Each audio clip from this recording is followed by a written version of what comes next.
they were really just throwing all these good things at me, and I'm like, it would be silly not to accept it. And it's a very good school too, and one of the staples in Canada. So I just packed my things and came to Canada. Yeah. Wow. Yeah. So practice, guys. Practice and work hard. Do you want to? Yes. So you recording?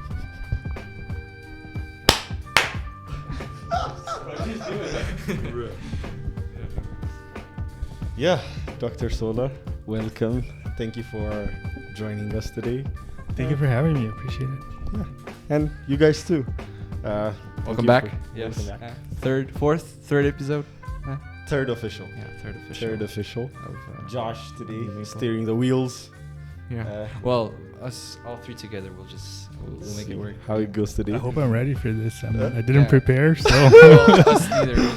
Maybe a few abrupt questions. We didn't tell Dr. Sola in detail what he should expect. I'm in the dark here. So he's in the dark. Oh, I thought Ryan pulled up. Mm-hmm. It's the Holy Spirit. We're expecting another member to show up. Yeah, maybe just to fix a few things. But I think we good. could get going. Again, after saying thank you, we thought of about the podcast, and one of the main guys people we want to have on was you, because Josh always talks really highly of you. Oh, that's good to hear. Yes. And me and Manny and almost all of our friends, we sometimes even mock him, and we're like, we really want to know you, right? Because we just want to have a conversation with you. We think you're just a cool guy. And thank you. Once your book came out and we saw the announcement, and I was like, me and Josh was like, this is a perfect opportunity for that. So I think it would be a good place to start by talking about your book. I'll pronounce it properly. Yeah. The book. Fugue analysis. Fugue analysis. Fugue. Yeah. That's all right. Fugue analysis. A practical guide by Dr. Sola. So tell us about the book. Where did you get the inspiration for it? Of course, we've been to the event, but I guess others would want to know. Because we know you're really aspired by this hunger for knowledge, right? You've done countless researches and conference and books, just two, not countless yet, but a couple. It's already more than the average person for sure. Yeah. So that's what just comes in mind whenever there's this need of seeking knowledge and spreading it to the world.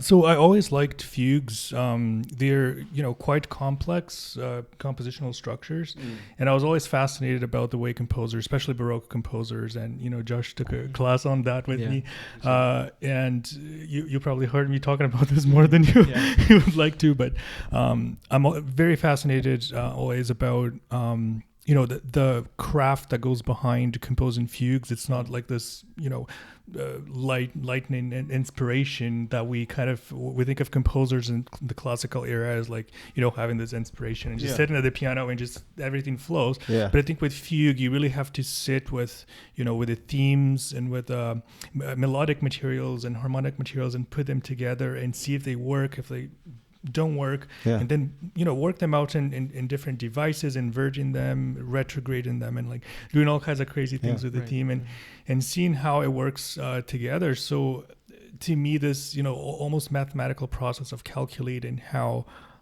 things work out is really fascinating to me. I have been researching fugue for many years, I would say, but I suppose when it comes to teaching students, I always found it a bit hard to talk about the complexity of the counterpoint.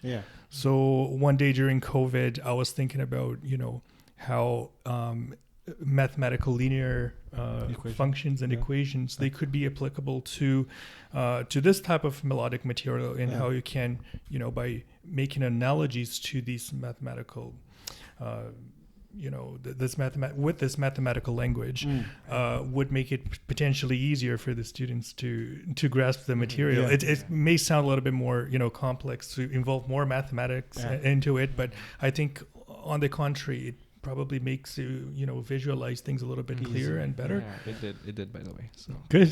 I'm glad to hear that it worked.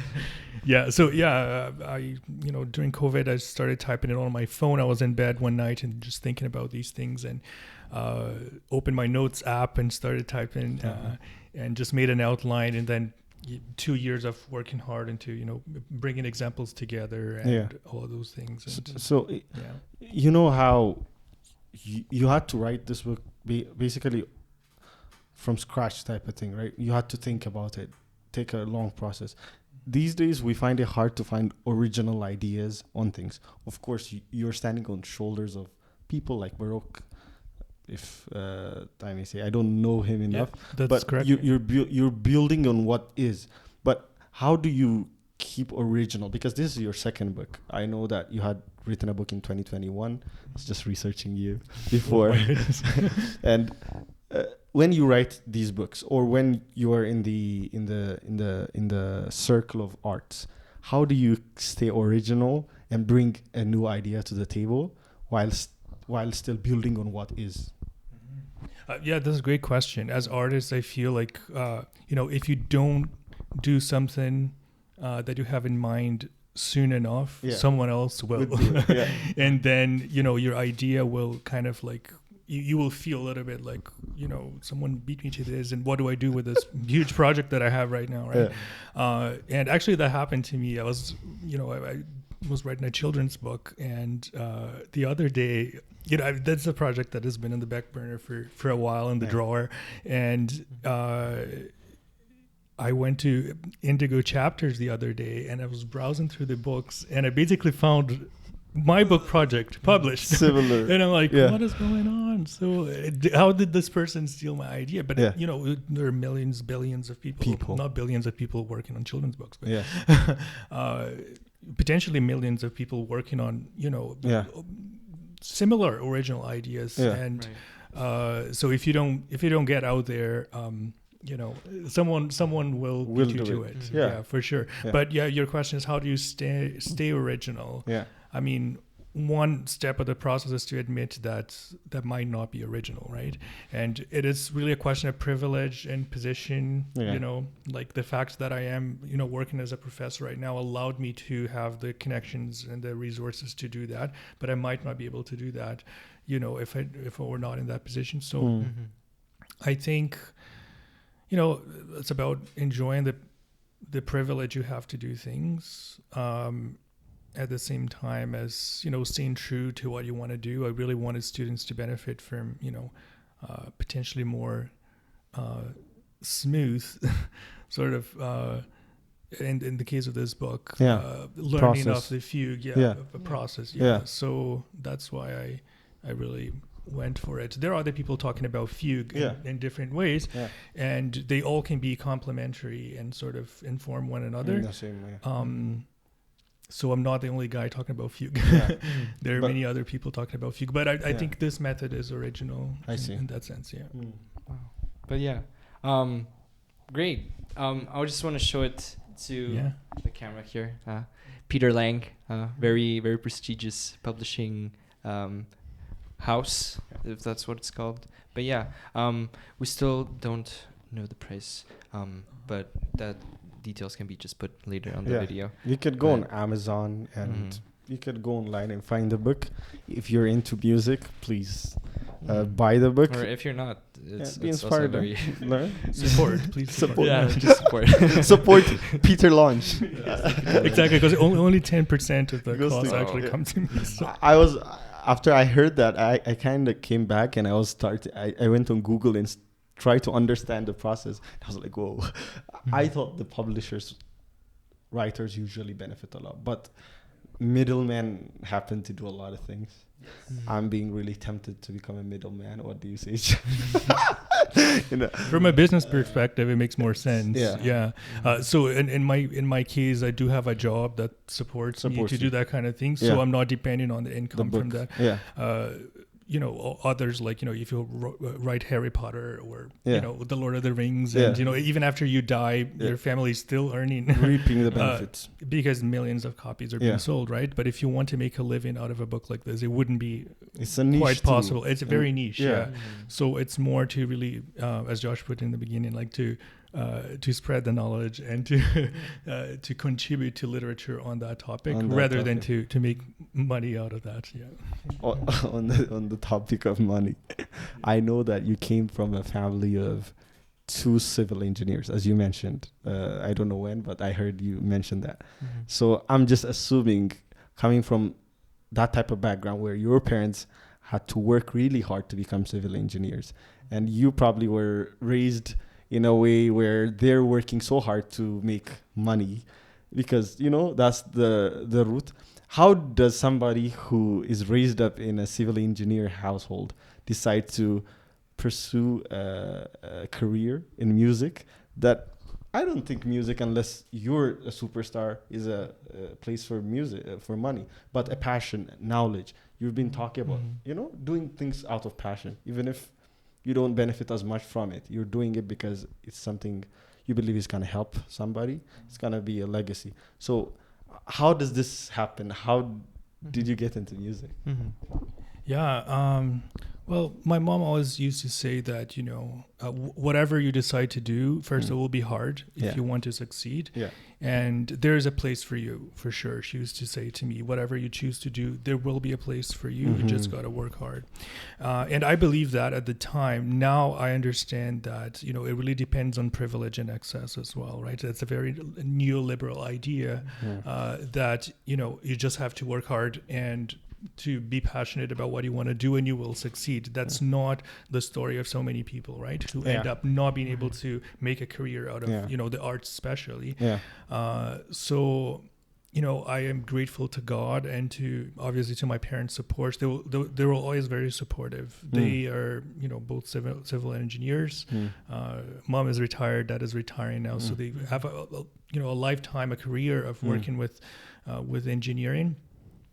And I guess like the fact that they really supported me in pursuing the arts. And I didn't start with music. I started as I wanted to do architecture, and then I ended up in product design, which is very very much based on calculus and computer generated models and all of those things. So I went to university for a year for that, and then I switched and sort of applied again to be a violinist, and ended up pursuing that career. But my parents really supported me in that transition, and grateful that it worked out for me. And I would advise, young people who, want to pursue the arts to do the same, but to be aware of their positionality as well, and how society grants privilege to some people and not to others. I'm talking about myself as an immigrant. It was hard coming to Canada and having to start from zero again, even though I already had a diploma and whatnot. But I think it's possible. I think it's possible to make a living as an artist.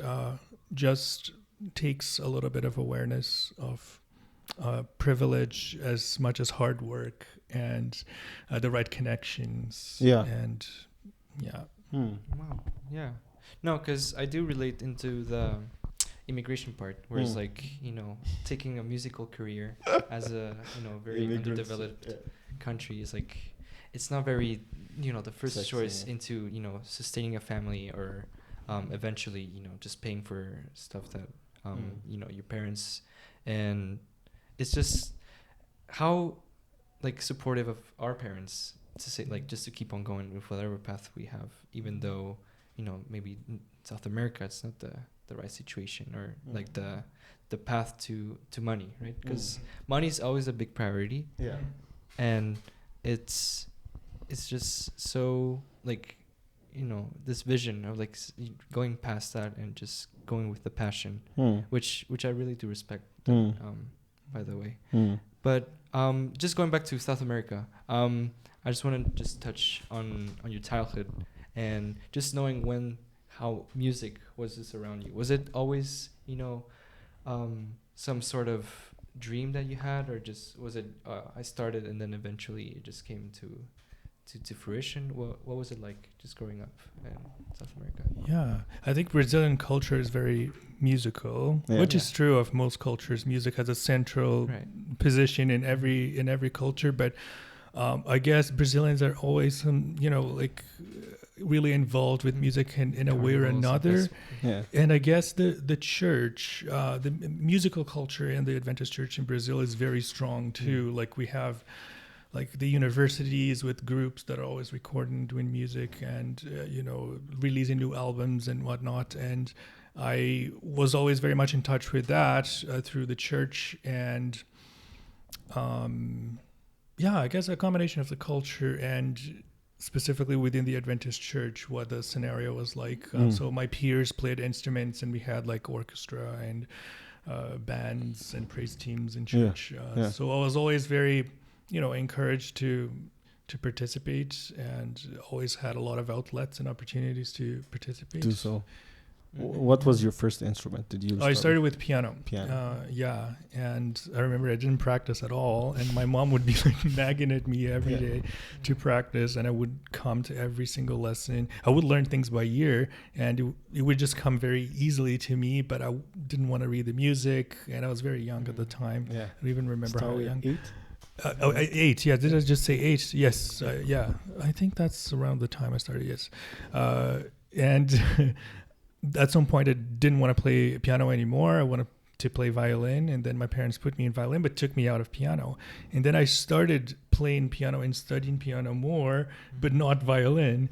And then I remember I would just take even like quite advanced things that I didn't quite reach in my formal piano education, and I started reading it started with Mozart sonatas and Beethoven sonatas, and then Chopin etudes and whatnot, but just self-taught based on the very fundamental knowledge I had just starting.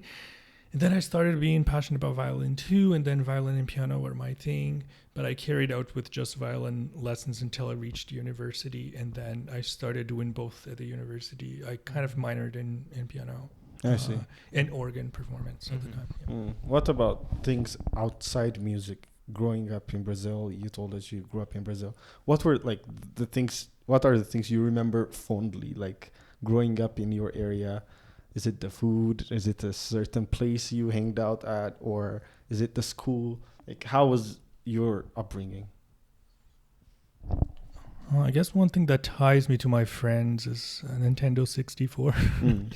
The Super Nintendo. I grew up playing video games.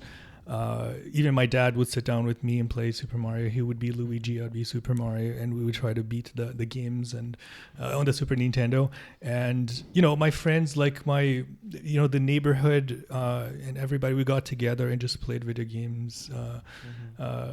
First on the Super Nintendo, then Nintendo 64, and then GameCube a little bit. I was always a Nintendo guy. We used to play back at his home. Good stuff. So amazing. Which, by the way, the new Super Mario game is coming up. I think in 9 days. I'm looking forward to that. So I haven't pre-ordered it yet, but I'm pretty sure I'll just buy it. Did you watch the movie? I did. Yeah. What did you think about it? I think it worked as a narrative.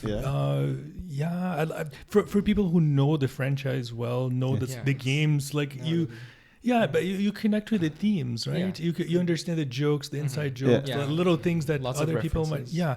But there wasn't a lot of innovation, right? It was the same sort of story that you hear, in every game in a way, but.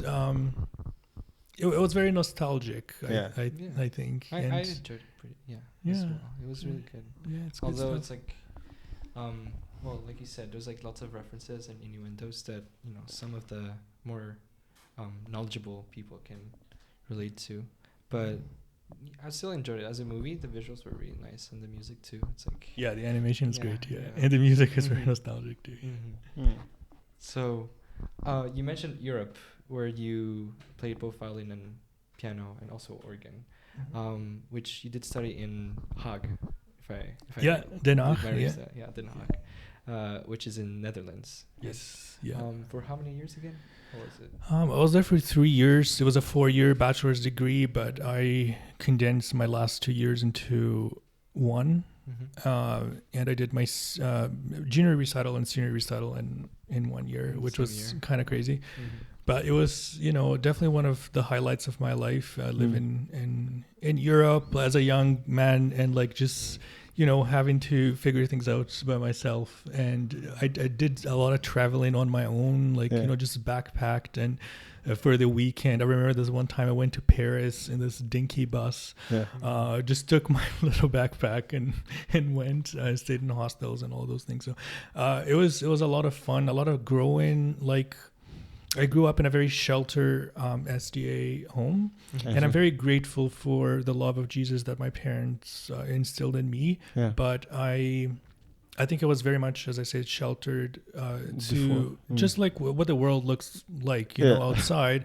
And it was really an eye opener to be on my own and to face things on my own, leaving my parents' house and just braving the world. And I was quite poor at the time, so I lived in this dungeon-looking little room in a shared house with other students, and it was, interesting. There's a big drinking culture in Europe, partying, football. Yeah. Yes. That's the one thing I wanted to ask you about. So, growing up, obviously, the first World Cup I ever watched, I think was I rarely remember the 2006 final, but the 2010 World Cup I properly remember, right? And everybody in my family, unless the teams are African teams that are like Ghana or something, any other country outside the African teams, everybody supported Brazil back home, right? And I really used to like Brazilians. I still like Brazilians. I don't hate Brazilians. But I would say back then I had much more admiration for Brazilians. I just thought Brazil was just cool, right? And I used to be like looking into all the football players, the football culture. Back home, the only big sport we have is football, right? So I don't know what you think about football, because I met somebody from Brazil and they say they didn't really care about football. I met them in Burman and I couldn't believe it. It was such, I was so disappointed. I was trying to talk to them about football, right? I'm assuming that you may or may not really care about football either. You're assuming that I may or may not. You're right in your assumption. So did you grow up loving football or being just indifferent about it? Yeah, I have to disappoint you, man. Yeah. I don't love football. Yeah. I mean, I like watching the games, but I was never very good growing up. Yeah. I just couldn't do it. Yeah. Music came kind of, easy for me, but kicking that ball. What about watching the games? I grew up watching, especially during World Cup. Yeah. We were much invested. As a culture, everybody is invested because it becomes more of a social thing than about the sport itself. Yeah. Brazilian culture can be quite competitive regarding sports. So I remember, if you're not very good, you're gonna get bullied. You're not gonna have a chance to even try and play. So I was sort of in the middle there because I was not very good. Yeah. So I wouldn't feel, motivated to practice or to become better. You either are or you're not. And then at some point you're not really part of the group that plays soccer. Yeah. So, unfortunately, it was not something that, fortunately or unfortunately, I don't know. It's not something that was really part of me in terms of the sport itself. Yeah. But one funny thing about the 2010 World Cup, that's the one Brazil, I think, was defeated. Netherlands, right? So I was on a flight to Brazil with a Dutch airline full of Dutch people and Brazilian people on the day of that match. So we were all we had our shirts and whatnot, and the game was during the flight. So we were all nervous and stuff and teasing each other. It was a good sort of environment. And then at some point the steward or whatever, they announced during the flight, because we didn't have access to internet or anything, they announced that Brazil had lost to the Netherlands. So it was a very humiliating experience for us to come out of the flight to our own country with a bunch of Dutch people. It's often said that the Dutch, from even my little football experience watching the Dutch. Mm-hmm. They're a bit blunt about things and direct. Oh, how was it in 100%. Netherlands going through music school there? How did you face the bluntness, the directness from the... It's exactly like that. Dutch. They tell you as it is, or Dutch. as they think it is. Yeah. They will come to you and say, yo, you're not playing this well. Yeah. You You're not good. pull up your socks and practice this piece because it's sounding bad. Yeah. They will tell you to your face. And I think it was, in a way instrumental in my development, because Brazilians are caring and warm, and sometimes they will not tell you as it is at the expense of your growth, right? Yeah. So in a way, I'd rather sometimes hear, this is not going well, so I can take the steps to fix it or to get better. And my main teacher was Japanese, so I got a mixture of the Dutch and the Japanese, like the discipline and the cold sort of like crunch time. So it was good in that way, and I'm thankful for the Dutch years that I... Was it around Amsterdam or... Den Haag is just south of Amsterdam, about half an hour by train. So I used to go to Amsterdam all the time, and Den Haag is the legal capital of the Netherlands. It's where the Peace Palace is, so, and the Parliament. So it feels like a capital sort of thing. Ottawa, something like that. Yeah, well, Toronto and Ottawa. I see. Political capital. Yeah. Eric Ten Hag, do better, bro. Den Haag is it's the Man United, the coach. We're going through a hard time. I was just dozing off. I was like somewhere else thinking about Man United when you say Den Haag.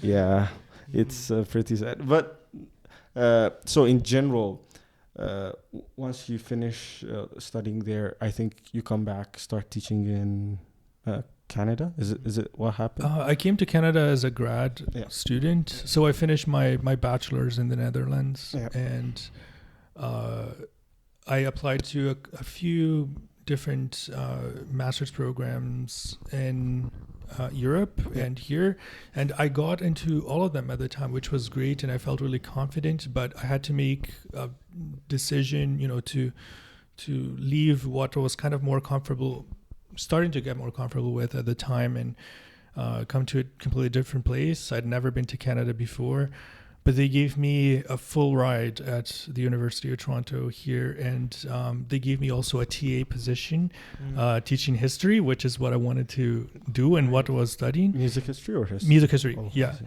And they gave me a fellowship as well. They basically paid for all my cost of living at the time. So they were really just throwing all these good things at me, and I'm like, it would be silly not to accept it. And it's a very good school too, and one of the staples in Canada. So I just packed my things and came to Canada. Yeah. Wow. Yeah. So practice, guys. Practice and work hard. Yeah. But just going back to this mentality of being blunt to like students, or just in general, like you had a Japanese teacher who had a Dutch culture, and as a professor, receiving feedback as a learner is sometimes very humbling, right? In some way, like receiving, like saying this is not good, because it attacks you as a person somehow, because you're pouring some part of you while performing or while practicing or trying to learn some stuff. And how would you approach this mentality to like new students or new music students or whatever they trying to achieve, like not necessarily music, but in studying for biology, let's say, or they want to become a teacher, and having this rudeness in the learning career? Like, would you say it is at this point now you become a teacher? Do you think it was fruitful, or do you think there was a better alternative? Like, yeah, that's a great question. In the end, I ended up studying education for my PhD. I did my dissertation in music education, but the whole degree was about teaching strategies, curriculum development, and all those things. And I used to think that it's coming from the Netherlands, I guess, it was quite a transformative experience to, you gotta be honest with they are paying for your honesty, right? Yeah. But recently in society, we see a growing awareness for mental health and how we have to be aware of the position the student is at, right? Sometimes saying like, yo, you're not playing well, you're sucking at this, will be so discouraging to the point that the student will, consider leaving the career. Yeah. And we see that often with musicians, especially, right? So like, I'm not good at this. I am not making progress. And you see everybody else making progress and playing better than you and all of that. So a comment like that from a teacher may discourage you completely. And I think it's about honesty, but with kindness and the way you say it, and always allowing for the student to become comfortable in that discomfort and overcome their issue, right? Yeah. So I believe that you have to meet the student where they are. So I believe in accessibility for learners. I believe in extensions if they need extensions. I believe in, I love the work the Sakala Success Center does here. Yeah. Speaking of extensions. Yes, he's, oh man, like so many extensions, which I'm really grateful for. That's good. I'm almost done. I just started today, so hopefully this weekend. I believe you. You've done it before. I believe you, man. You have an extension? No, for assignments. I've been pretty much a little behind this semester, but hopefully by this week I'll... For sure. And that's what it's about, right? Life is about real things that happen, and sometimes you need the space and the time to catch up. And I really appreciate, and Josh, that's maybe a compliment to you, that I like when students have a plan about things. So like last time you came to my office, you're like, I plan to do this and to have this completed by this date, and not just like, can I have an extension and, not having a path. But I appreciate when students take charge and sort of plan and, really take responsibility to get it completed. So I'm A-okay with giving extensions. Yeah. I want to go to a thing you said when you said embracing the challenge, right? I think as I grow, I'm realizing life is not getting easier. Like I used to think life would get better and better, but the fact is just life gets hard as you grow old and you mature and you have more responsibilities. I've even heard somebody say a fundamental reality in life is pain and suffering, things that we go through. And nobody can escape it. But what is that sweet spot between loving the game and just focusing on the end goal? Sometimes we're so focused on our goals, we miss out on enjoying the process, right? Like most people go through hell to succeed. And when they get there, let's say they become a doctor in music or something like that, and they question why they did all of this, because there has been so much pain through the process. So I'm one of those people who believes in, let's say, a hard coaching, right? Like I believe I'm from that school. Like I came from a very, like, my dad was so demanding in, let's say, schoolwork. I have no, like, I'm so happy I went through that. Still at this moment, I see the benefits and maybe the demerits from that. But what's that sweet spot between facing challenges full on and just going through life as is, and just caring about yourself, being aware of life as is, and being a bit laid off and just taking things as they are? Yeah, I think it's important that you realize what goals are your own and what goals are not your own. Like what goals is society imposing on you? What goals are perhaps family, imposing on your friends or your peers, and sometimes religion even, and understanding like where you are, what you want, and the role you play in that process, right? I feel like, I think I shared with some of you, like we just got our first house, my wife and I, and we're very thankful for that. But I feel like in Canadian culture, there's such a pressure to, as a token of success, to get your house, right? If you don't have your house, like people are constantly asking you, like, why are you renting? Like you're making someone else rich. And I, coming from other cultural background, like I never really thought about those things. So it made me realize how. And that's not why we got the house. I mean, we wanted to make that step as a couple, I suppose. But there is a huge pressure on doing that in order for you to even feel like an adult, like you're making progress here if you get a mortgage, right? So that's the other thing. It's not like I bought a house. I'll be buying a house for the next 30 years or 25 years. So it really made me question, is this goal my own, or is it something that Canadian culture is really imposing on me to do, and to become part of that capitalist loop of being in debt for the next 25 years. And in the end, I think we did make that step intentionally, and we do have our very stressful process, by the way. We do have a reason for wanting to have our own corner of the world and to raise our children and whatnot. But it was sometimes difficult to separate that from what society really wanted us to achieve, right? So I don't know if I'm answering your question, but just making that your own decision and not somebody else's. Which, by the way, obviously some decisions might become your own once time goes by. Because I remember, my parents always saying, read your Bible, go pray, stop doing this, no. Which at the time, as a kid, you just don't know, or figure what the reasoning behind it is. And so maybe at that point, it's not your decision saying, okay, well, I'll do it just out of respect. And once you grow older, of course, then the decision becomes your own, because you know what the upbringing is. So, like you said, I feel like 100% agree with making it your own, even though sometimes it might not be the easiest choice. Then eventually you'll have to figure why it is your own choice, or what the purpose of that goal once achieved is. Absolutely. 100%. Yeah. Absolutely. And so, well, just switching gears now.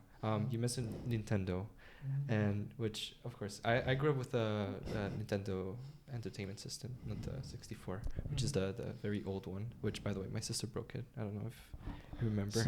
But she broke it? Yeah, she broke it. Like, no. She went behind the huge, furniture, and then the Nintendo was on top. It just fell down. And that's sad. So that was my only experience with Nintendo. I did have a Wii as well. I grew up with a Wii, like tons. I just played. It was so much fun. But yeah, was there just ranting here, but is there any other hobbies or pastimes you have? I know you mentioned the Lego. I love Lego. So you build Legos? Yes, I love Lego. No. I actually grew up playing Legos, and I would have like the Star Wars sets, and it was awesome. Gabriel Luca. Yes. The biggest Lego man. There's a guy in the dorm that has like those sets of all the Star Wars full helmets and all those things. Yeah, that's cool. Yeah. No, I follow some accounts on Instagram. Some people's collections is just like crazy. Mine is nowhere near that. Yeah. But and I actually sold some of my Lego when I went into university, which I deeply regret nowadays. But I do still buy like Lego, and I will invest my little self-care money on Lego. I feel like that brings me joy, really, and I like to make my own stuff too, so I'm a master builder in that sense. I like to do like mosaic stuff, like pixel. I love pixel art, so I'll like build much like the Impress Yourself, like things like that, and pictures, and I have the composers in my office. That I like portraits that I did with Lego. I did see some of them, which are Samraj level art. Oh no. Dr. Samraj is being challenged. just teasing here, but like that's like I never. Yeah, go ahead. Do you want to do something? Or here. I also was wondering, because you play video games, right? And I've heard lots of it from Josh, because he was my roommate, right? And I think it's interesting for you to be a gamer, right? Because a lot of professors would be probably against it and wouldn't recommend it because it can take time away from your studies. And I was wondering, how do you balance it, and how do you find video games as a way of relief? Because that's what I'm assuming it kind of is, right? So how do you find balance in between video games and studies and even teaching, right? Real life. I see a lot of like clips or reels where women are trying to like hide the like PS4s of their husbands or something on IG, where the guys love playing PS4, stuff like that, and usually females don't. I get relate most. Of course, there are exceptions, but they're not as into these games, I guess. So I watch these reels and I always laugh, right? How everybody's on FIFA and they're married in their own FIFA. So I think you could answer them together. Like, yeah, one thing that helps that my wife is a gamer too. Oh, so we'll play together, and she'll be into her, her own games, and I'll be into my games. So one thing for me is that I'm not into like the violent stuff. I don't like first-person shooters. Violent. I thought violent. You said violin. No violin. Yeah, I don't like the violin games. Like Guitar Hero, but Violin Hero. That'll be fun, actually. So to me, it is more of I like puzzle games, and I like RPG games. Like grew up with The Legend of Zelda with Nintendo stuff. So yeah, with the Game Boy, and I guess I basically played every Zelda that was ever released. And what did you think of the new one? Just now, the Tears of the Kingdom, great stuff. I haven't finished that game because I have to teach, and I just started playing it at the end of the summer. So it's huge. It's a huge game, and the puzzles are awesome. And I like the open-endedness of it. How you can build your own things and find your own sort of way through the puzzles, and how to solve that or defeat that boss or whatnot. But yeah, for me, it's pretty much like I earned it, kind of like I earned that time kind of thing. So I feel like I've worked, and otherwise I do feel guilty to sit and play for hours if I haven't done what I have to do. And I guess I grew up like that, so I don't find it too hard to put the controller down and say I have to finish this, and then I'll have some, which is very cliche, and sometimes it's hard because you want to play the game. I'm not going to lie here and say that I'm good at it or anything like that. But definitely feeling like I earned that time. And you're right, like a lot of professors and adults, they come from a generation in which gaming was demonized. There's something intrinsically bad for the kid, right? Because they're going to get addicted to it and they're not going to do their homework. So I believe there's temperance in that as well. And I presented a paper here on campus on video game music. Yeah, on video game music. Yeah, I talked about soundtracks, about how music can be diegetic or extra diegetic, so part of the narrative or not, which is a research topic I'm very fascinated by. And one of the actually former faculty emeritus, at the end of the presentation, he was like, well, you convinced me through this presentation that I really, really don't like video games. Like, you affirmed my dislike for video games. And I'm like, first, I was not trying to make someone like or dislike video game. He was just presenting my research, and he was an older guy, right? And then another faculty said, I think they are violent, and they, and I do understand that some games are very brutal and violent, and there is research that backs, gun violence, backs up gun violence, and makes a correlation between that and gaming. So I believe it can be a bad thing, but there's so many genres out there, and there's so many studies as well that say that, we become better at solving puzzles or at visualizing things in a three-dimensional space, and, and creating, like Minecraft, for example, which is used in education. A lot of teachers, elementary school and secondary school teachers, use Minecraft to get students, involved with creativity or building, three-dimensional some redstone. I find that I find that there are communities in the games too. People actually connect, because in reality we can't turn time backwards. We're here. The internet is here, never to go away. So the fact of the matter is people can connect through the internet, or will not connect if they're not usually meeting, right? So I think games in a way also create these bonds between people, because I know in the dorms there are guys that bond over video games. They meet online midnight playing games. That's a new way of bonding. It will take time for people to accept it, but it's a form of it. I want to use this same topic to touch on music, right? So back home, this debate has been had for thousands of times. Even here, there's this big division, I say, on the view of music, especially when it comes towards the church. So you play at the church, you brought up in the church, and you're a music professor. How do you view secular music? What do you think the approach towards secular music should be from like church people? And what type of music do you recommend in the church, or do you think there's a type of music that should be used within the church? What do you think about those topics? Because people usually talk about them even here. Yeah, no, for sure. And I guess that's what the question that we discuss in all our music history classes. So it's 4 classes just to address that question. What music is of most worth, if anything, right? What is the best music, or what is the worst music, not only in a religious context, but in a purely aesthetic context, right? Yeah. And maybe that's something Dr. Samraj would be able to contribute to discussion as well.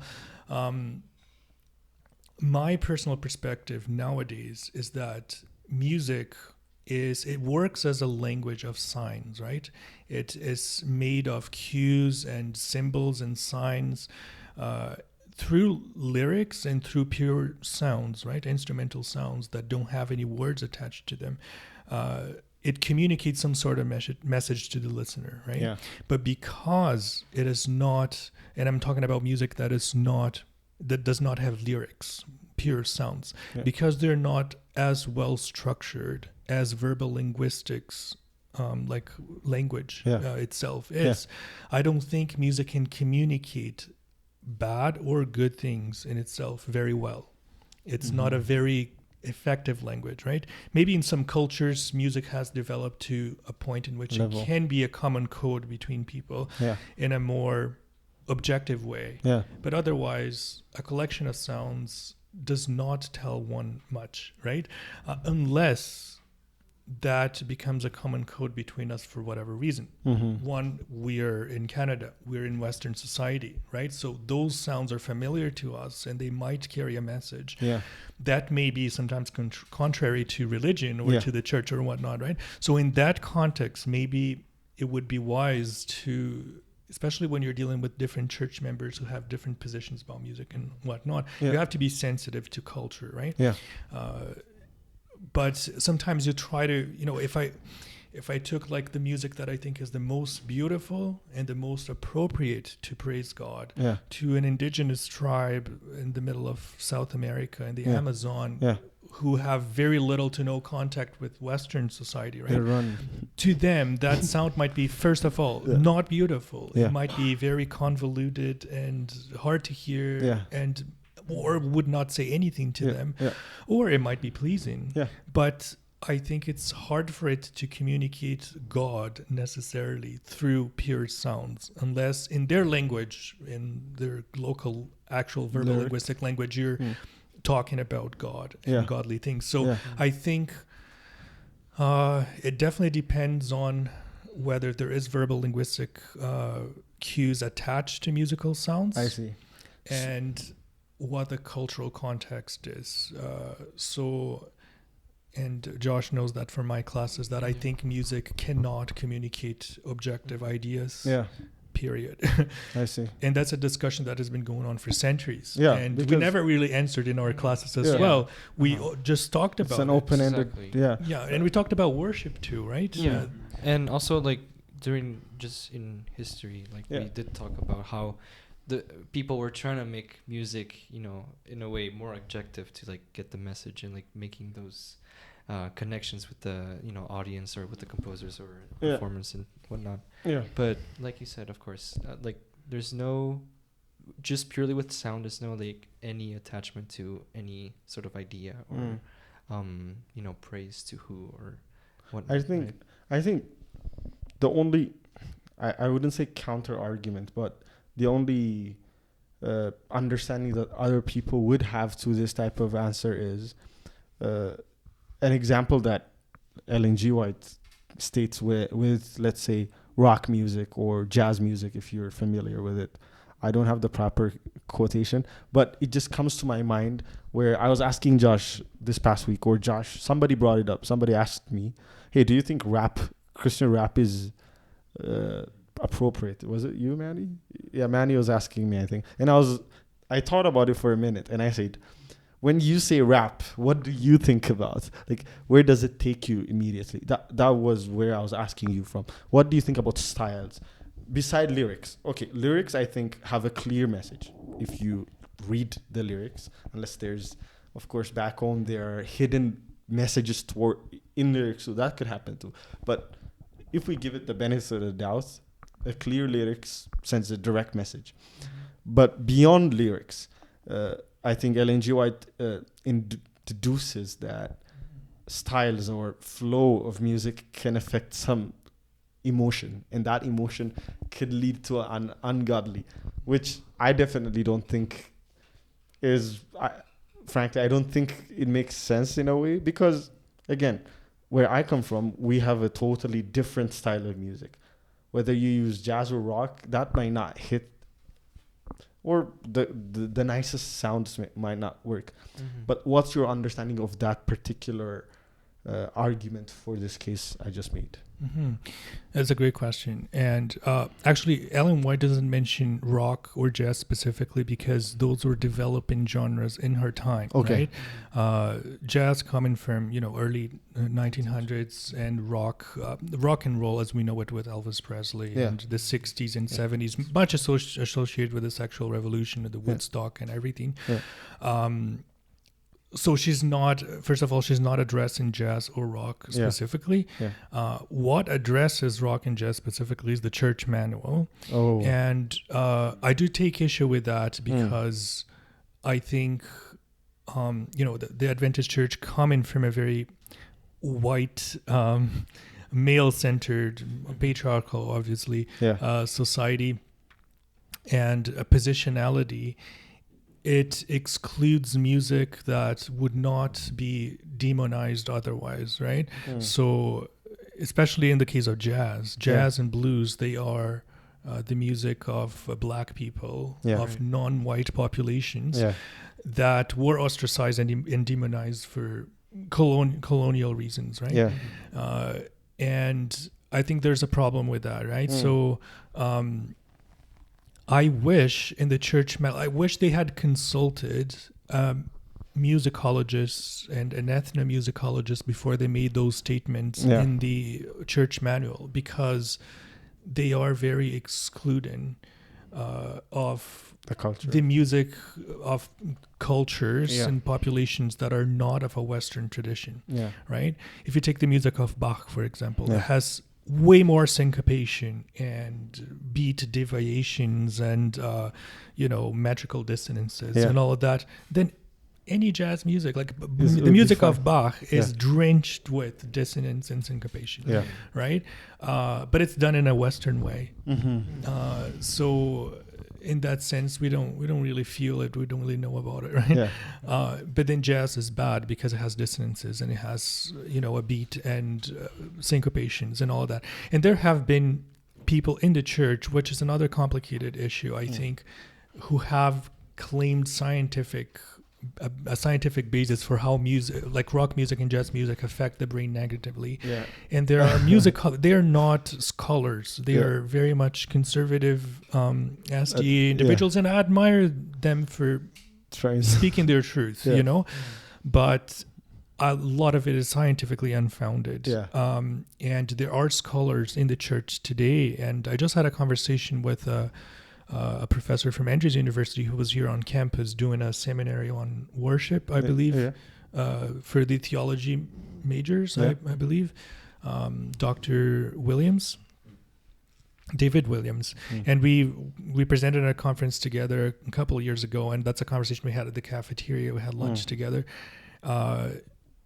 it is about time as Seventh-day Adventist scholars, we get together and get to revisit the rhetoric in the manual, which, like if you say jazz is of the devil, you're taking the music of the people that created that genre, that developed that genre from the spiritual, from gospel, right? And you're throwing the baby out of, the baby with the bath water out, right? Obviously, we're in a sinful world, so there's bad thing in any music. In any type of music. I'd say, right? And of course, if, a specific type of funk or a specific type of rap reminds you of like really things that are not, Christian, that makes you stay away from God or, feel your spiritual experiences, tampered with. I think it's your responsibility to make that decision, but it shouldn't come from someone imposing that narrative on, especially on young people who feel a connection with contemporary types of worship, which includes genre that goes, go beyond the hymnal. And so what do you do if that person feels moved by the Holy Spirit? They feel connected with God and with others. So how do you take that away from them, right? I think it's hard to say that, the Holy Spirit is not at work in those instances. So I think it's, it boils down to culture, it boils down to personal connection with God, and it boils down to how we construct that language together as a culture and what it means to us in our context. So what are your thoughts on secular music, and how do you think it affects spirituality? I guess I can only speak about my own experience. There's a type of music that I find the most beautiful and most uplifting, and that's the type of music I listen to, not only on Sabbath or during worship, but during I was listening to it coming here in the car. I had my headphones on, and I really like music of the Renaissance and the Baroque period. I think it's just so awesome. And it's so well constructed from an intellectual perspective that it's hard to beat it with any other music that I encountered throughout history. And it's not because it is Western. I'm very biased saying that because I'm from Western culture, but it does speak to me in particular, but it's to me that it speaks. So I try not to impose that. Like my wife hates it. She especially hates Renaissance music. So when she hears like those, Renaissance polyphony playing in the car, she's like, can I actually change it to my music? And then she put she had,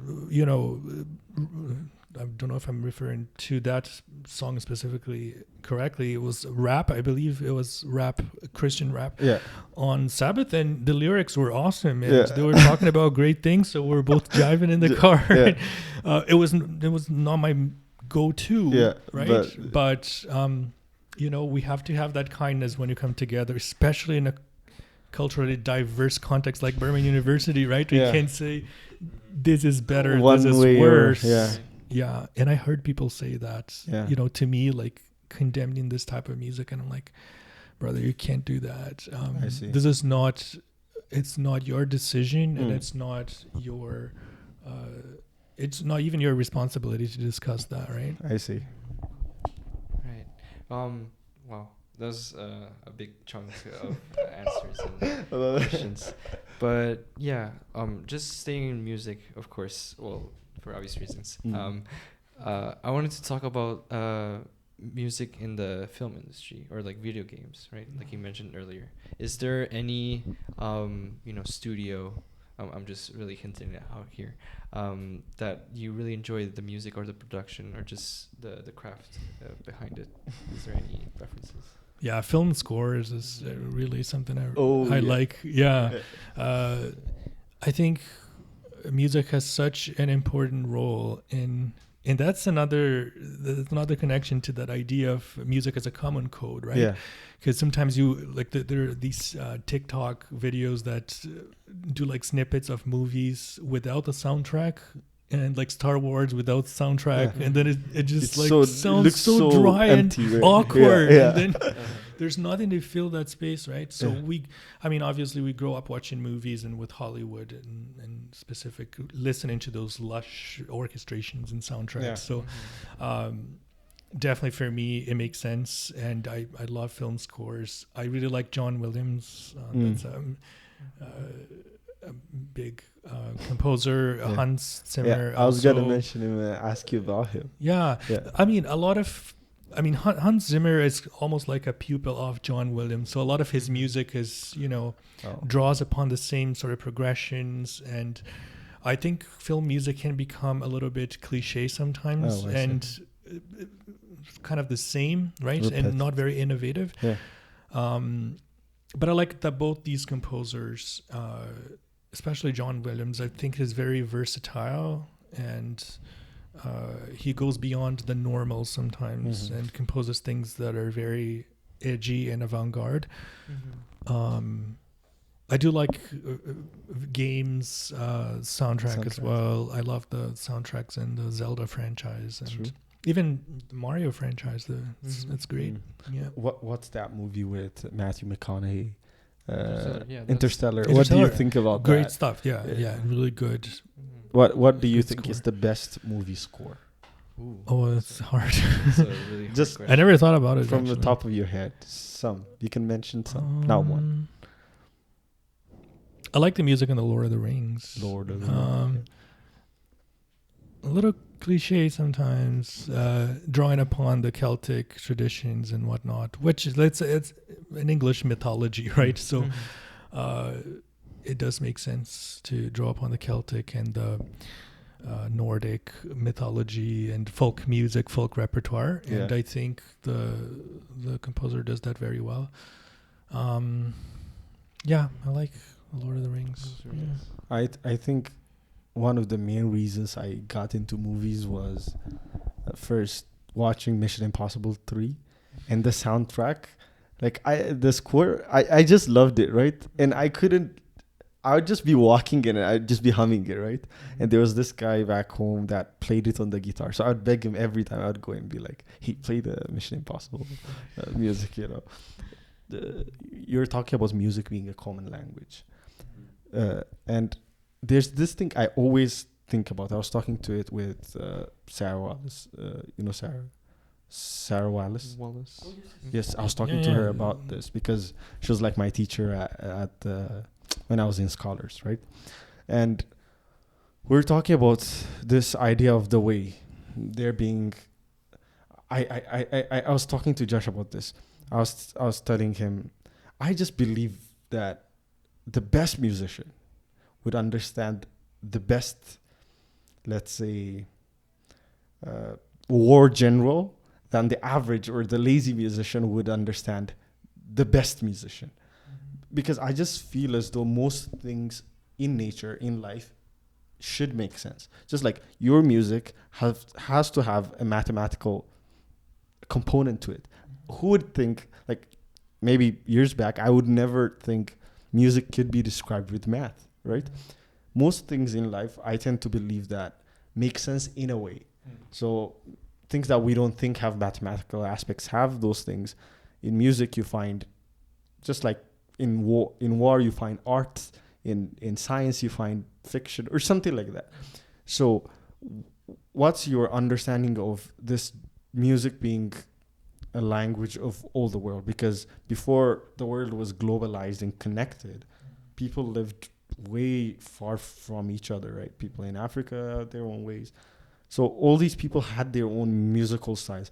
But I doubt that it's easier for you being a musician to understand my own music, the Ethiopian music, more than I'm not a musician. I could enjoy it, but I wouldn't understand it as much as a musician would do. Josh would just come to me and just tell me more about. I would open some Ethiopian music to him, and he would understand it. I could see that he understands it more than I do, even if I relate to it more. So, what do you think about the connection within the world? This thing, what's the word? It's like a synchronicity between things. Yeah. And music and being a language between people. Yeah, I think just unpacking what you're saying, I think there are aspects of sound that are natural. You said that there is some sort of beauty and equilibrium, balance in natural things, right? So sound is physics, sound is acoustics, right? You can study, you can do a full PhD in acoustics, right? And understand how sound waves propagate, how they resonate, how they can be divided into other vibrations and whatnot, right? So there are aspects of sound and deriving music from natural sound that permeate most cultures.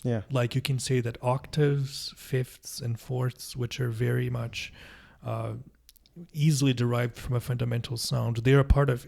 I can't think of a culture or a folk repertoire that does not have octaves and fifths and fourths, right? And that's because those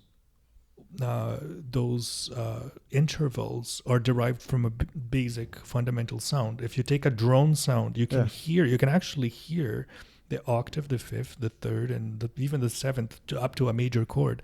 So this is to say that there are elements in Western music that are just that they boil down to just natural sound, right?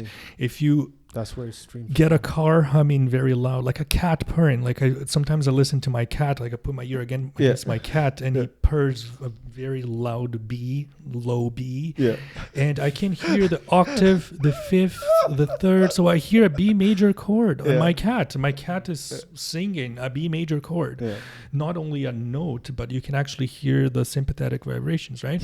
So that's to say that a major chord, that perfect intervals like the fourth and the fifth, they are part of any cultural music, even if they have different systems. Like Indian music has microtonality and different stuff. Like they are present in indigenous music, they're present in Asian cultures, and Chinese, Japanese, Indian music. They all have that same fundament, right? But then there's a more superficial surface level of how you make and manifest that music, right? Like rhythms and how you organize those sounds together. Those are more particular of culture, right? But it could be boiled down into in terms of their fundamental principles, which is sound, which is vibrations in the air and perceived by the human ear. I think they're common to all cultures, and they do share those rice and beans, like the fundamentals of music. But like there's a fallacy in music.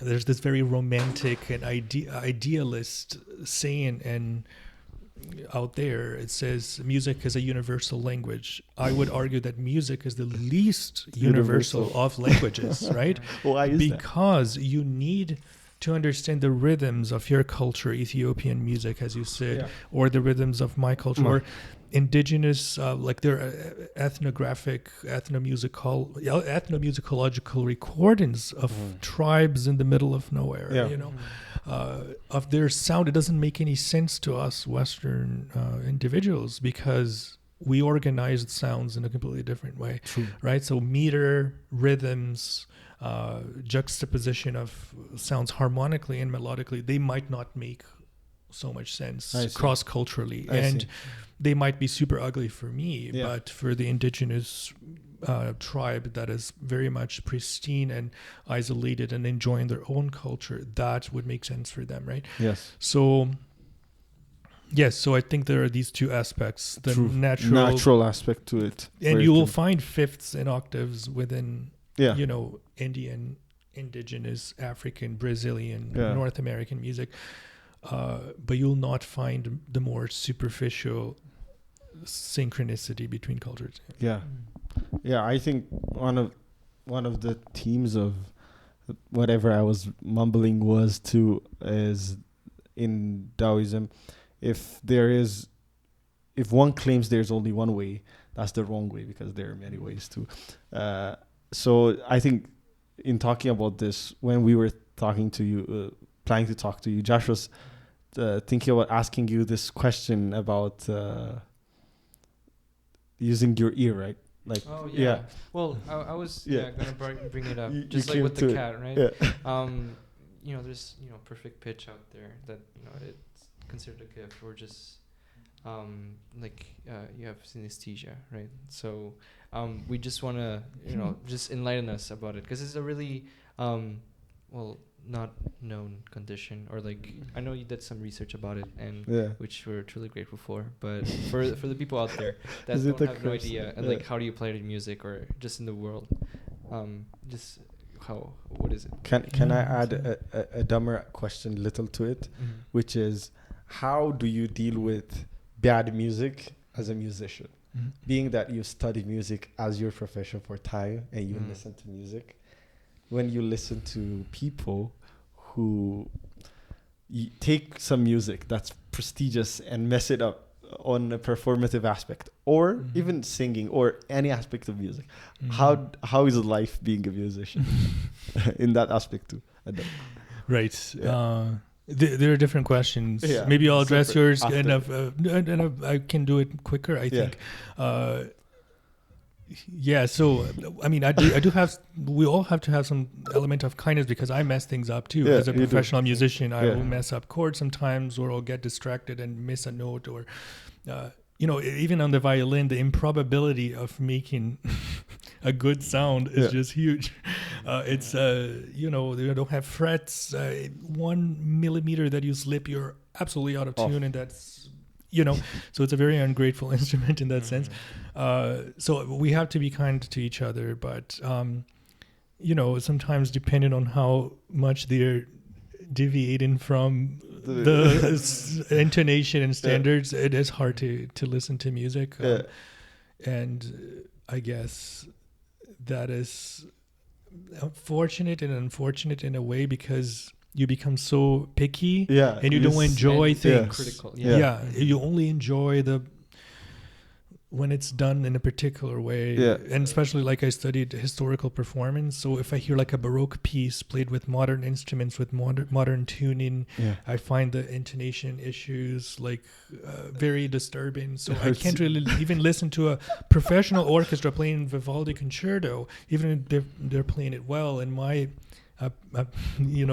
educational background, they're not playing it correctly, and they're messing it up in terms of like pure tuning and all of those things, which is what I focused on my degree. But then that's my personal perspective, right? So and then regarding synesthesia, that's a whole other conversation. I did my dissertation on that, on how it impacts music education. And for those, like, as a kid growing up having synesthesia, what it was like for me to learn music and the challenges I had. And because it affects 4% of the population, give or take. What percent? 4%. Yeah. Perfect pitch? No. Synesthesia. Oh, it's a condition. Yeah. It is a neurological condition, and it's defined by connections between different areas of the brain that are responsible for different things, right?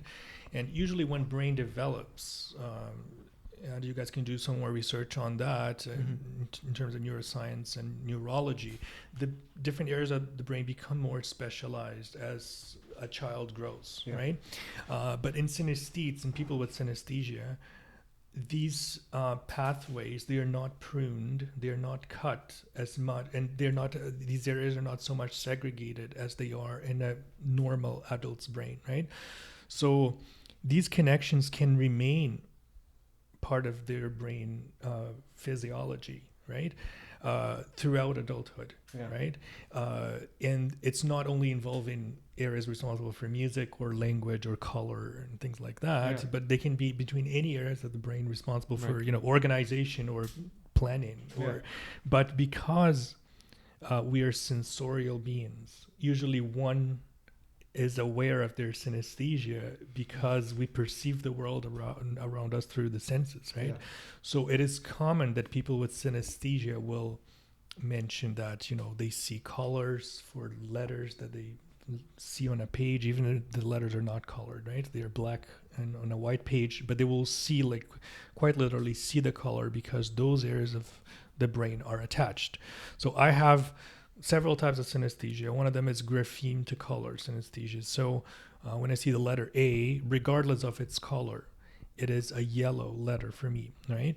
Oh. So if you do a brain scan, like an MRI of my brain, you'll see that when I see the letter A, the area of the brain that is responsible for color recognition is also activated as if I were actually seeing the color, right? Mm-hmm. If you just imagine the color yellow, the area responsible for the color is not necessarily being engaged, at least not to that level.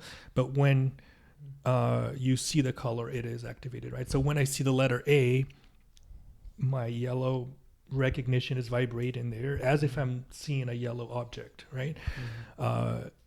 And then I have music, pitch to color synesthesia as well. So for different pitches, I'll see a different color. So music is a very colorful experience for that reason. Yeah. So in a nutshell. Wow. So you went from your personal experience and did more research on it. Yes. I guess because it was hard for me growing up. For example, I have to play, an A, which is a yellow note, with finger 2, which is red because the number 2 is red, on the D string, which is green, but in the second position, which is also red, right? So for me, sometimes I would see all those events on the page. So I would see the notation, right? The music notation with the number on top with the string number. And it would take a while for me to figure out what am I even playing, right? Because I want to play the red note, but it's the red finger playing the yellow note and whatnot. So I talked about how that may affect kids, especially kids. I talked about earlier stages of music education.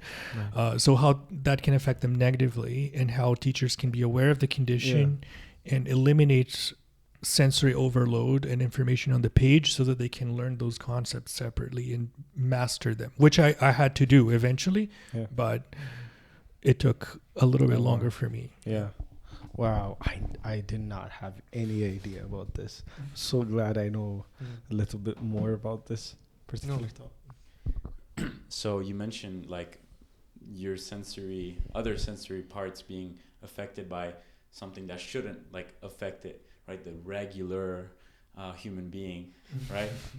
And not like I did this, so just so you know. The quote mark. Yes.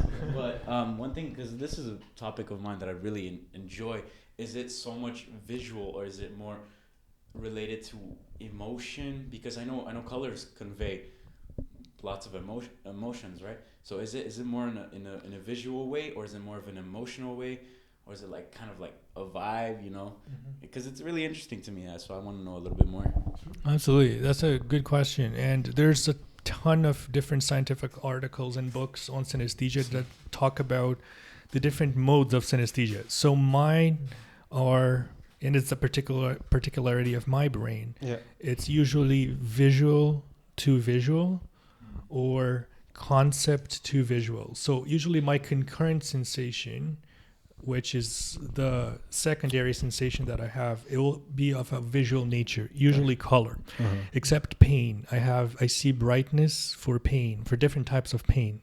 So different types of pain have different brightnesses, if that makes sense. So I actually see like a brightness that I can't really tell you where I see it. I just see it in my brain, I guess. And sometimes I will be able to tell what type of, if it's an inflammation or if it's by the type of, not so much about the for what it feels, but for what you the see color and not the color, the brightness looks like. But yeah, most of my sensations, my concurrent sensations, are of a visual nature. So I'll see colors for a bunch of things, numbers, letters, and musical notes, but they're all conceptual. It's the concept of a letter A or a concept of a number that will trigger the color. Like this is red for me because it's 2. Like if I recognize it as 2, it becomes red. Or even if I go like A, like just with the finger. Yes. Exactly. I see. Wow. Yeah. That's mad. And on top of that, well, he was missing perfect pitch. Right. Or is it another? Is it right? There are studies that correlate perfect pitch with synesthesia. I wouldn't say that I have a perfect pitch. I recognize pitches that are played by strings, I can tell what notes they are. So I guess it's perfect pitch in that sense. But depending on the medium, if it's a person singing, I can't really tell what the pitch is sometimes. And it's after I recognize the pitch as a certain pitch that I will see the color for it.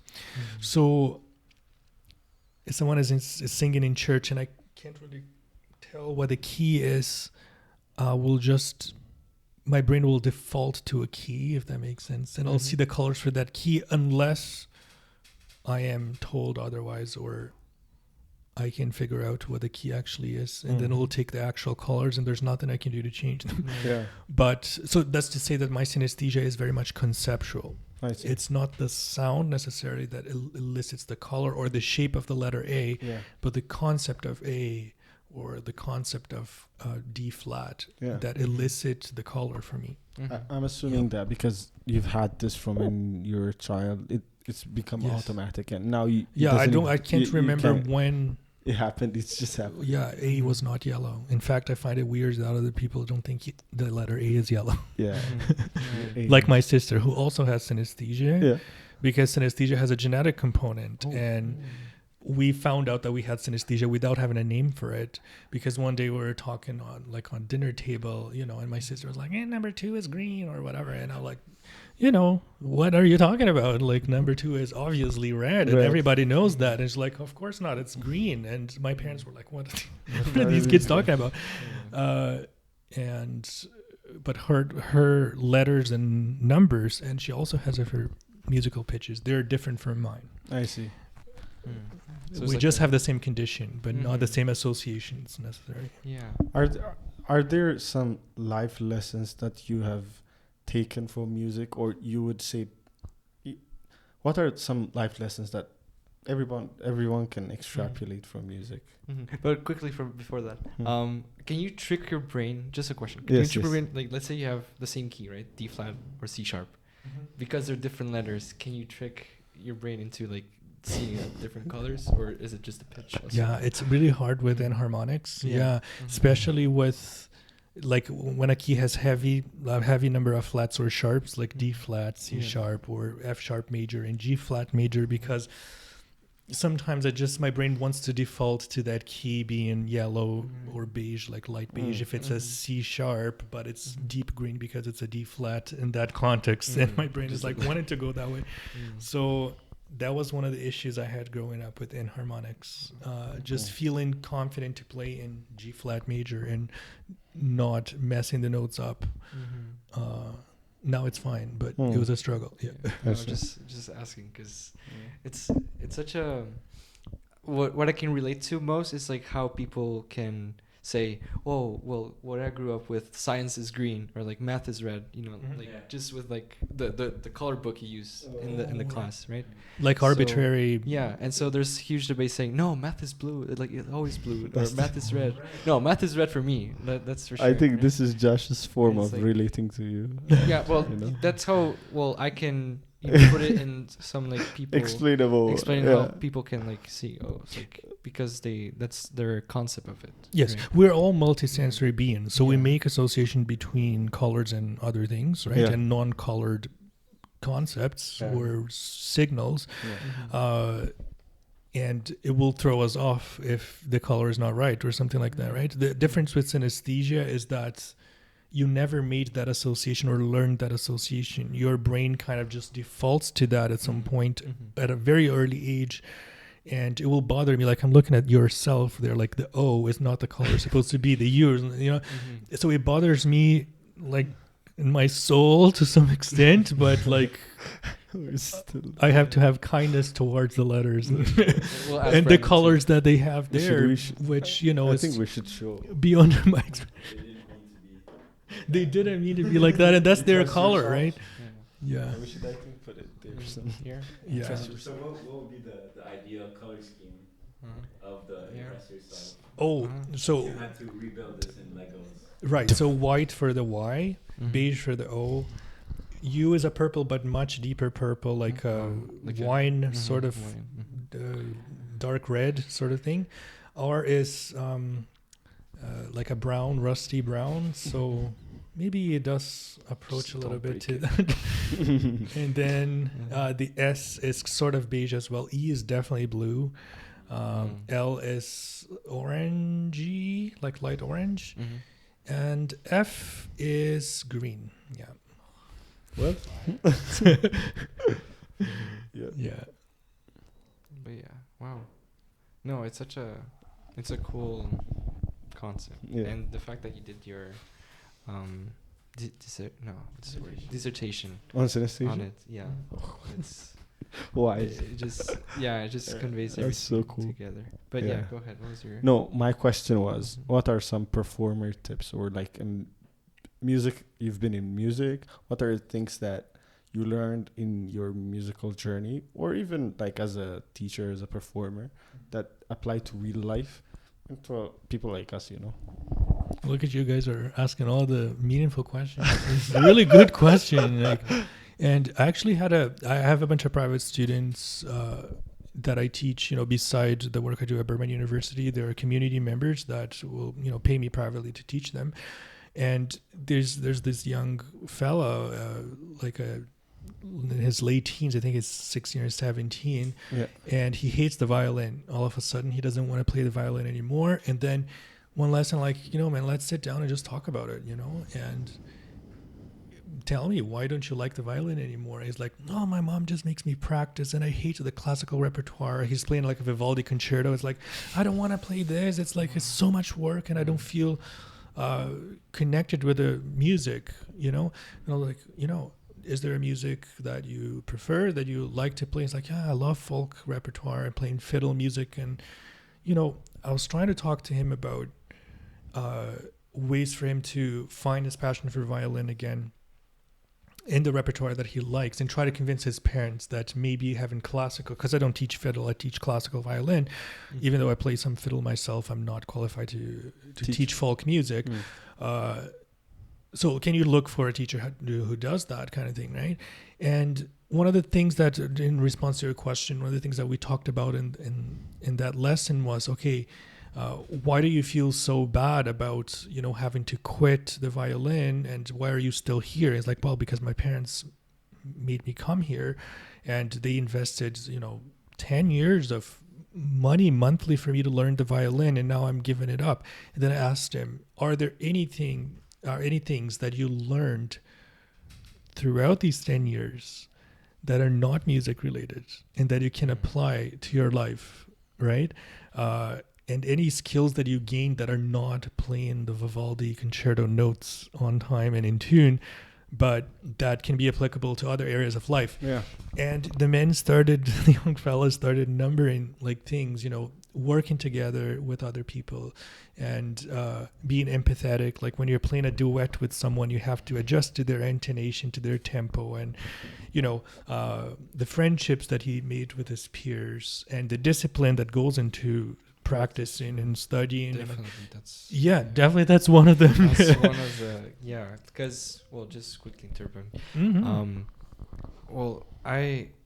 Before coming to Burman, it was I only had like 3 consecutive years of intense practicing that I did, and that discipline part, it's just so much harder for people that don't see that passion or don't see the other goals that you can gain from music itself, because there's all the mental training that comes with just practicing, and some people it's just it gets repetitive, and it's so convoluted. It's there's no goal, or there's no purpose, or what do I gain from it just by knowing this piece. But knowing that, like you said, gaining some extra knowledge or any other tips that you can put in that baggage while practicing that instrument is also one of the components that keeps me going, or keeps me playing and staying with music. 100%. And a lot of people who study music for their first degree go into medicine and other things like that. I'm not saying that medicine is more difficult than other subjects or more rewarding in any way, which is a very pervading thought that one should be a doctor, preferably, if they can. I don't agree with that kind of thing. I think it's a very Newtonian, Cartesian way, and the scientific method in looking at, different ways of being in the world and succeeding. But it is a profession that we know in our society takes a lot of discipline and a lot of memorization, a lot of organization too, and a lot of musicians succeed in that area, and they do their undergrad and and piano performance, and they go on to med school, and that works for them because they're so used to sitting down and figuring things out and being a perfectionist and all of those things, right? Yeah. That's great. Yeah. One thing I was thinking about while we were having a conversation, you mentioned two things. One is when we were talking about music and how you don't like putting your preference on other people, pushing it on other people, or telling people what they should like or not. And again, through our conversation, you mentioned, I don't know if I could properly say it again, but I have understood that you really believe in people having their own beliefs, their own decisions in their lives, and picking what they like.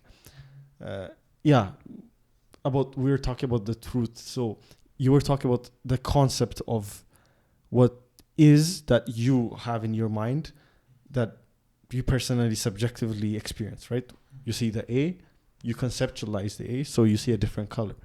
I want to bring that theme towards other things in life, where I wanted to talk about truth, right? So how do you view truth in general in life? I know it's a bit philosophical, but what's your understanding on truth?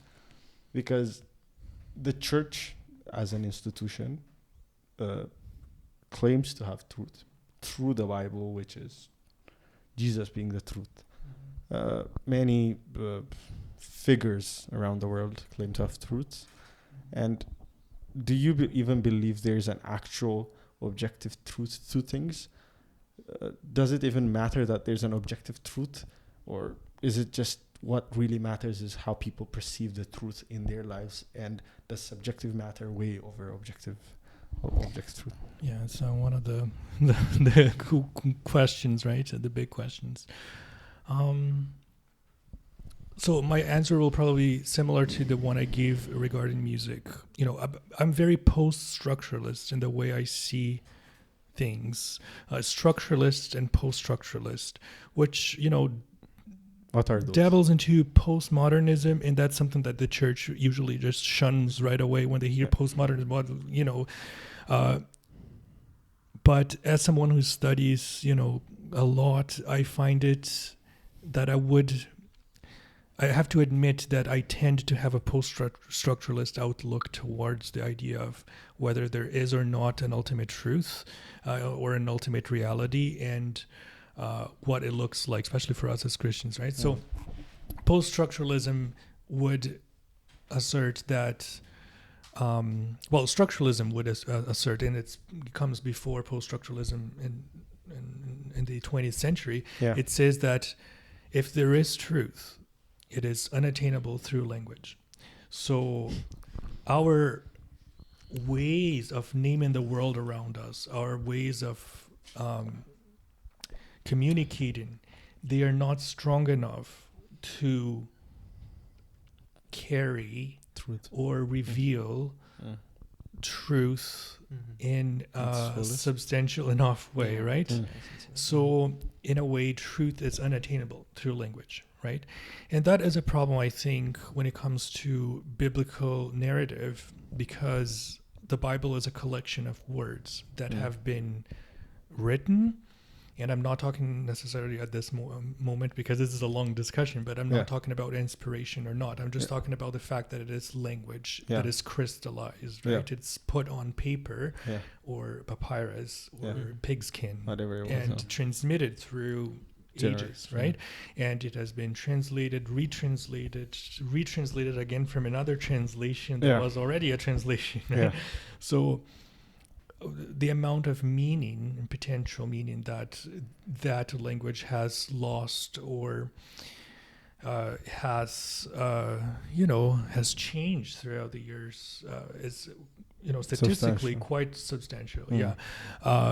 So I do believe that there is truth in the Bible, but sometimes we can make that statement boldly. I do believe that there is truth in the Bible, but sometimes we look at biblical text with the same eyes that we look at documented historical facts that are documented through media that we have nowadays, such as especially the scientific literary method, right? History. So literary history, and especially because a lot of the Bible is written in poetic form as well. Like you think of the Psalms, and there's a lot of metaphor.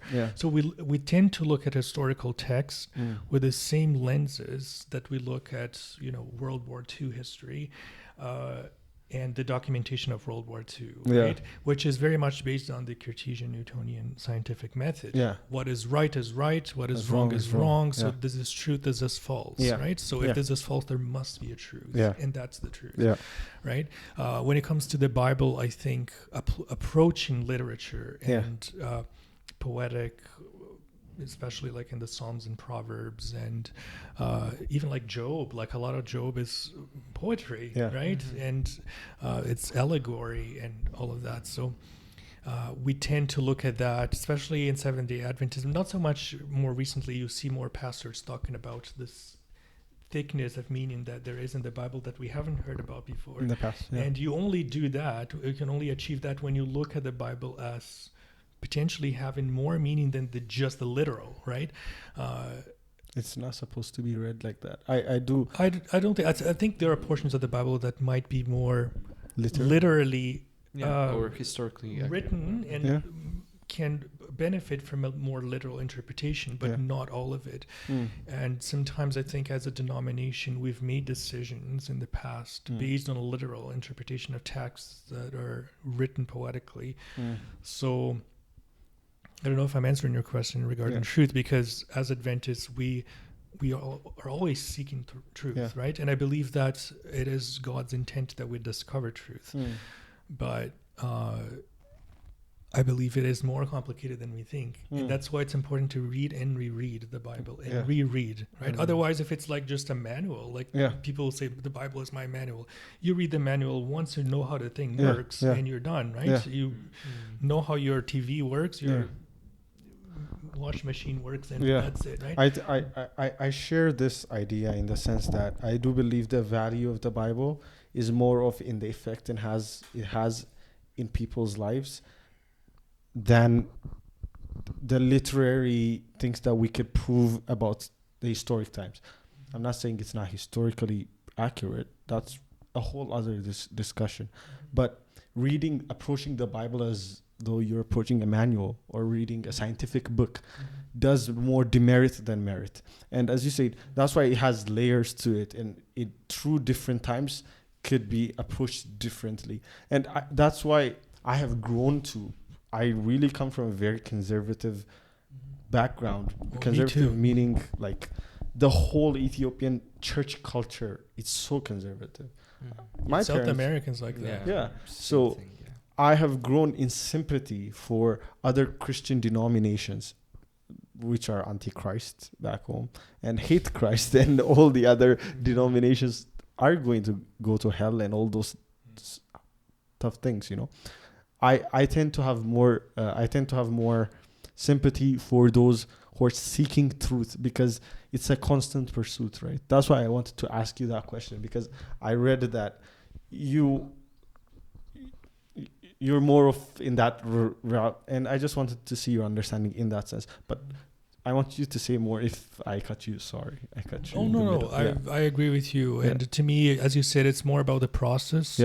I feel like since I started going to the Bible, as you said, less as to a manual, but more, what are the metaphors and what are the allusions and the context, the historical context, like doing background research on that particular church that Paul is addressing in that epistle, rather than just eliminating women's ordination, which is the root cause of the debate between those who believe that women should be ordained and those who believe that they shouldn't, is that some of them are interpreting the text very literally, right? So when that happens, there is only one way, right? And the Bible is a manual indeed. But when I sit with the Bible and allow for God and the Holy Spirit to show me even things that I haven't seen before, and this time I'm seeing it, that means that text has potential for meaning making that is beyond a manual, because the manual will tell me connect this cable here. If you connect it there, it will not work. Right? So I feel like my spiritual life has been enriched by a post-structuralist approach. And that's exactly what the church sometimes tries to avoid. And I think if we all were encouraged to think philosophically about linguistics, about semiotics, the process of meaning making through symbols and through language, like we do in university. That's why I appreciate Dr. Samaraj so much in the courses that he teaches. I think we all should, as Seventh-day Adventists, learn philosophy and learn how we think like in the West and why we think it that way, and with the process of meaning making that we have through text and any documented thoughts from past and present, right? So I wish we all had the opportunity, and you guys are university students, so I'm thankful that you guys have that type of opportunity. Sure. I want to ask you a little question in this big question we were discussing, right?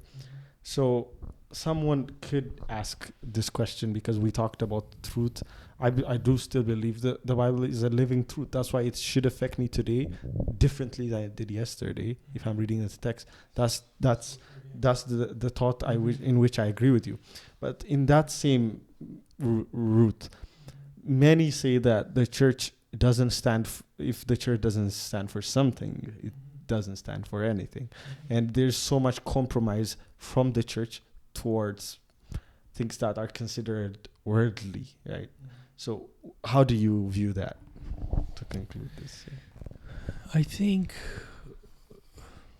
like when Jesus was asked what the greatest commandment was, it was love God first, love your neighbor, right? I think if love were more of our concern, rather than coming up with a collection of principles and ideas that can be put down on paper and published across the land, which is a meta-narrative to the spirit of prophecy and to the Bible and to those things, right? So can we just love one another, encourage one another in the journey, right? I mean, that does carry implications for how we live life, right? And there's usually this concern on the part of the church, which is understandable, to be able to be responsible for the social role that the SDA church has in the community, right? So if you just, whatever, what are the implications for that? Like, are we still reflecting Christ, right?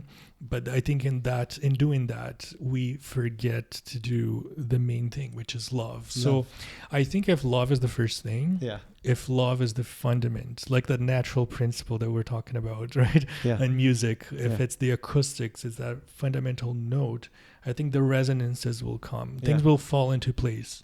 But too often we forget to love each other and to support each other. And if that's done, I think things will come. The main note is forgotten from Jesus. Wow. Just to quickly wrap up and just to summarize everything. Is there any words of wisdom or any good advice? Because here in Under the Maple, we're educational. How's it called? Experience sharing platform. yes, that's the word. We are a platform. So that we're trying to just putting out there in the internet for students, parents, children, whoever needs the knowledge, and just to record this time. Yeah. It's a memory that we could look back on. That's one of the main goals we have in this, because you would watch this in 10 years, or your kids in the future, or somebody's going to watch this and be like, oh, this is Dr. Sola, 2023. Yeah. So yeah, any words of wisdom? Just to right. In a Christian context, I think definitely pray. I feel like that's, you don't even need to know how to pray, right? Because the Spirit makes the petitions for us, the Bible says, right? So just this vulnerability of, like, I don't know anything, I don't know where I'm going, and just open it up to God and allowing yourself to be impressed with God. That has made a huge difference in my life, and that's why I'm talking about prayer. I don't want to sound cliche here because we are in a Christian campus, but that has helped me in so many aspects and facets of my life, the professional, relationships and family and artistry. And I think prayer is one thing that I really can't part with. And just wanted to say thank you so much for having me. Usually I see students, come and go, and it's usually in the classroom context, it's grading and assignment and all those things. So really appreciate you guys, young. I mean, I'm not super old myself, but like the younger generation, like wanting to sit down and like talk about ideas. And I guess you guys are seeing me, but I was not prepared, as I told you earlier, to be filmed. So I came in my hat, and I just thought it was going to be a voiceover thing, but like to sit down, like just like people and talk about ideas. And I really respect that, and I appreciate that, the invitation. We hope to have you on again sometimes, but before we end, we do this thing. When we end, that's the plan, at least going forward. We started last time. 3 things you're thankful for. I'm thankful for my wife. She is awesome. And we were saying cats. Yes, hopefully she watches this. Yeah. Cats too. Huh? The cats, yeah. No, the cats are the cats are part of it. Part of it, yeah, I'm for sure. It's my family. I'm the biggest dog person, enemy of cats. Oh my goodness. We I'm need not to enemy. convert you, man. Yes. That's not the truth. We shall. That's not the universal truth. I've been traumatized. The concept of a cat. But that's just the Red. concept. Right? It's just the concept you have. It's the concept. Right. Okay. Yes. But I'm just joking. We're sorry, we can't. Oh no. Yeah. So definitely my wife. She is amazing and very supportive. And I'm thankful for my family and the emotional and sort of personal support that they've given me throughout all these years. And I am thankful for Burman. I think it's an awesome place. And I feel like sometimes there's some negativity going around. I don't know what your impression as students is, but we hear like people complaining and stuff like that. And obviously there's going to be negative aspects anywhere you go, but I feel there's such a blessing as a community, and I'm so blessed to be here and to work here. And so definitely thankful for this campus and for all that this is. We're thankful for you, and we're thankful for you. How do you say Pastor Mass. Yeah, Pastor Mass. You're seen and loved. Mirrors Apparel. But yeah, I think should we let's wrap it up. It's been so fun. Yeah. One recommendation. What Ghibli movie would you recommend for the viewers here now? Oh, Ghibli movie. Grave of the Fireflies. I think that's my favorite one. It is so sad. It is so sad. It is. I've watched it twice. I watched all the other ones like Totoro like many times, but I watched twice that one. But it's so. It's such a well-rounded one. It is. It is my favorite. Yeah. But it's very heart-wrenching. Yeah. Yeah. Yeah. All right. We have to go. Thank you. See you next time. I don't know how to do an outro. Yeah, we're just gotta see you like, subscribe next week under the maple. Right. Goodbye.